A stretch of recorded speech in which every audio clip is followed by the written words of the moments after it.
Now, I have to tell y'all something, and I'm gonna hold your hand when I say this, but intent and impact are two different things.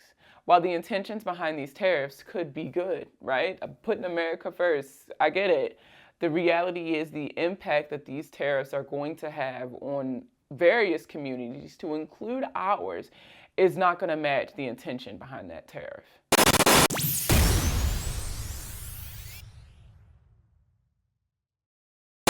America's worst kept secret is that all Americans don't experience the same America.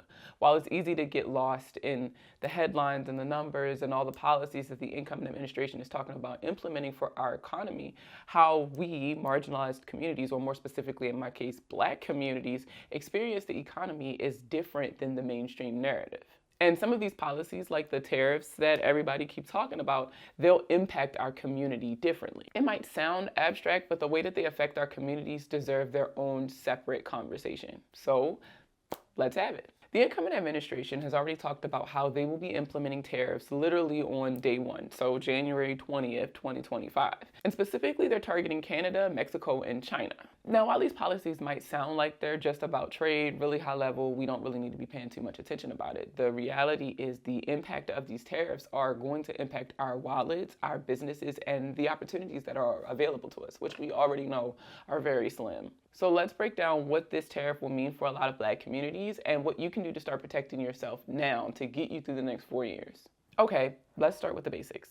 What is a tariff? A tariff is a fancy word for a tax, but instead of you paying the tax directly, the tax is slapped onto anything coming from outside of the US. Think about it like this. Your block putting on a fish fry, and at the fish fry, they allow people to sell plates. And most of the people who sell plates are people from the community, but occasionally you'll have outsiders come in and sell their food too.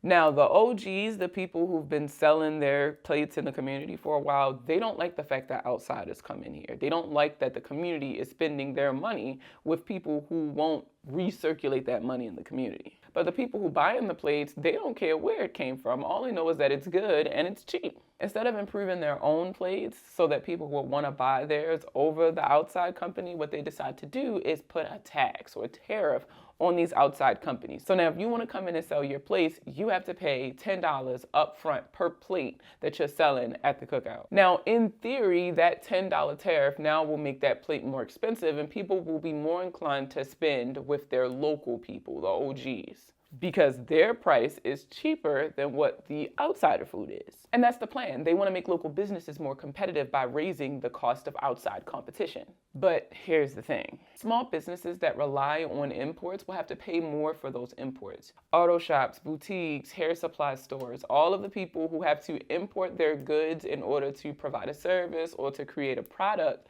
they will see an increase in the cost it takes to make this product. So while tariffs are meant to protect local businesses and encourage us to buy American, they actually come with added costs that all of us will be impacted by, no matter if we're buying, selling, or just trying to keep our head above water.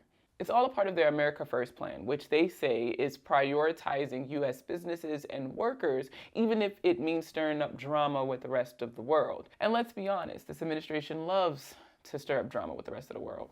Now, I have to tell y'all something, and I'm gonna hold your hand when I say this, but intent and impact are two different things. While the intentions behind these tariffs could be good, right? Putting America first, I get it.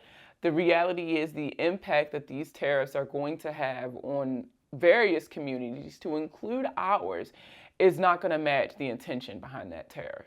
We have a saying in the military, I don't know if y'all say it everywhere else, but shit rolls downhill. So while they may be able to handle that small increase in the cost of living that they predict we'll experience, a lot of us will not be able to just eat that. Let's be real, Black households are already dealing with higher unemployment rates, lower wages, less opportunities, the racial wealth gap, the high cost of living. When tariffs push up the prices of basic things like clothing and food, it's putting even more pressure on households that are damn near at their breaking point. It's gonna get to a point where people are gonna have to make the decisions of, can I afford this more expensive thing, which is a necessity, or will I have to go without? We're gonna see an increase in homelessness. We're gonna see an increase in hungry children. This isn't like some luxury tax. This is gonna be on everyday things, so it's gonna be really, really hard to go without. The avocado toast y'all love eating for breakfast, tomatoes y'all had the idea of putting on y'all macaroni and cheese at Thanksgiving, all of those things are going to be more expensive. In fact, economists are saying that the average American family will be spending an additional $2,600 a year because of these new tariffs. Now, a lot of us know from experience that the black tax and poor tax will make that $2,600 go up. But let's just use that as a baseline, right? You split that up in 12 months, it's a little over $200. Can you afford an extra $200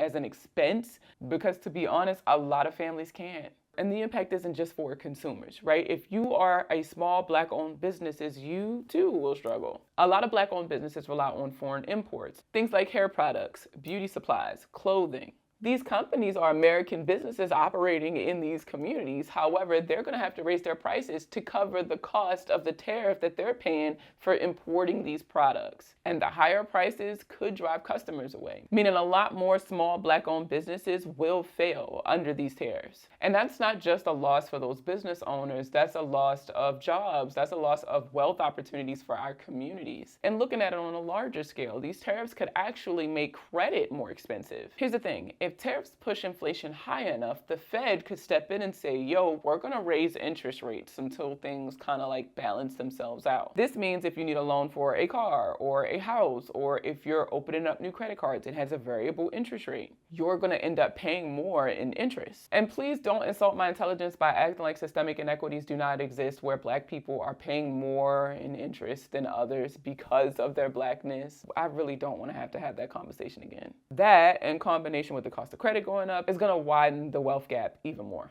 The ripple effects are real. When businesses pay more for their goods, they pass the costs on to us. When our cost goes up, we spend less, which slows down the economy. And if wages don't keep up with inflation, and they usually don't, we're left struggling to make ends meet.